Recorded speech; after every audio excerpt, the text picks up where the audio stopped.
Здравейте! Аз се казвам Бояна Маркова. Това е Ирина.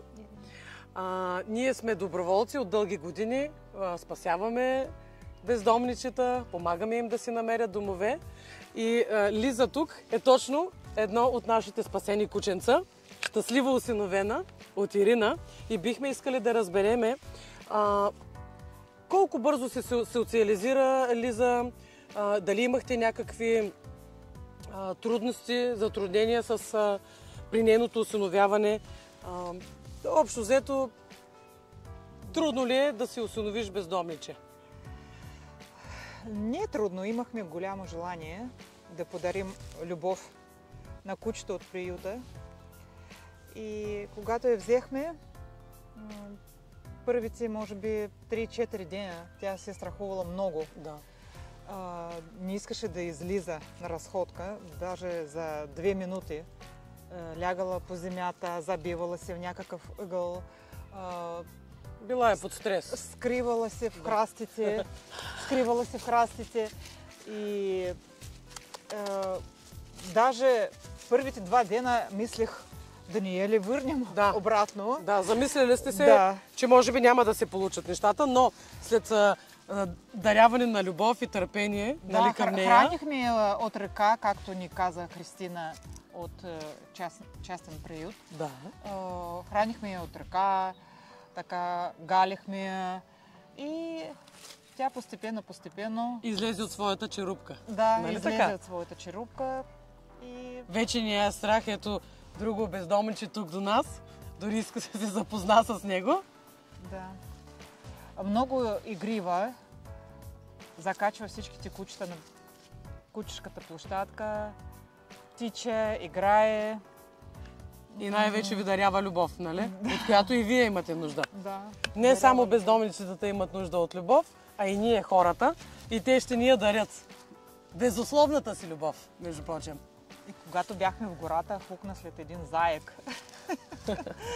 И аз си казах: Лиза, стоп! Реших да я кръстя Лиза Елизабет. Била в приюта, много оплашена такава. Да. И вече, кралско име. Вече стана кралица. Кралица, браво. Дано всяко едно бездомниче намери своя човек, да бъде обичано и да не е на улицата. Най-важното и да живее като крал или кралица. Това пожелаваме на всички бездомничета. Да. И на много хора. Им пожелаваме също, защото те просто ще бъдат обичани. Защо решихте да е от приют кучето? Аз почнах да обръщам внимание на публикациите на доброволци в Фейсбук. Осинови, не купувай, осинови. Да, и аз помислих, защо не? Защо не? И отидах с доброволца в приют да помагам само. И обърнах внимание на нея. И аз мисля, че ако всеки от нас направи нещо добро, и нашия живот ще стане по-добър. По-добър, да. На тази земя. И все пак кученцата в приюта, колкото и добре да бъдат отгрижвани, те са в приют между 4 стени в една клетка. Кучетата не са диви животни. Грешно е мисленето, че когато просто го пуснеш, то само ще се оправи. Особено когато е гледано в домашни условия. То няма този инстинкт за самосъхранение. Нали, то не е научено да се търси храна в природата.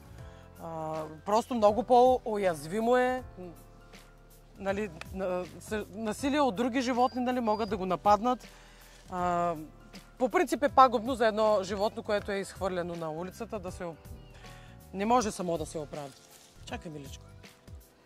В началото категорично не искала да излиза, страхувала се, криела се в ъгъла.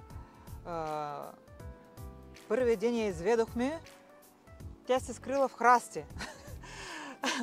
На следващия ден направо избяга, намерихме я. Било много трудно. Да, може да има трудности в началото. Все пак всяко животно си има своя собствен характер и особено когато е било нагробявано, нали, когато е било на улицата, ако хората са го подритвали, ако той е гладувало, естествено, че това нещо, тези преживявания, са изнервили самото кученце. Страхуват се много понякога, само защото са имали тежък живот на улицата. А на улицата животът е тежък за всички.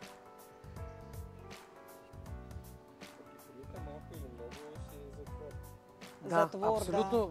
Приютът е затвор. Аз бях много стресирана като посетихме приют. Не можах да спа. Все мислех за тези кучета, мислех за нея. Не дадоха веднага. Ако ги дават веднага, не е добре. Да. Чакахме 2-3 седмици, докато ни дадоха. И само сега стана по документи наши.